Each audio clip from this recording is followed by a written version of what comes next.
This equation describes something in the physical world. It also describes something in financial markets.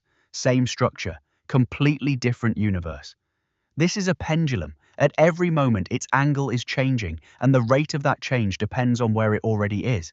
This equation captures that relationship exactly. Solve it, and you know the angle at every point in time. Now look at this. An option is a financial contract whose value shifts as markets move. The rate at which that value changes depends on where it already is. Sound familiar? This is the Black-Scholes equation, a different world, but the same kind of thinking. A pendulum and an options contract. One is physics, one is finance, but both are governed by equations that say the way something changes depends on its current state. Same mathematical DNA. Imagine a hot cup of coffee. When it is very hot, it cools quickly.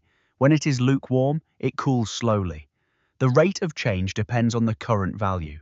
In math, we write that as dt equals negative kT.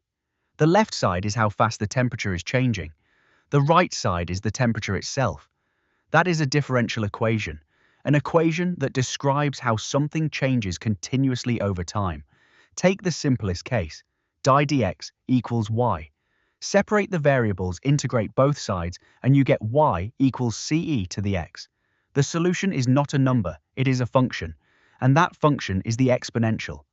The most natural growth curve in all of mathematics, QuantForge, math through physics and finance.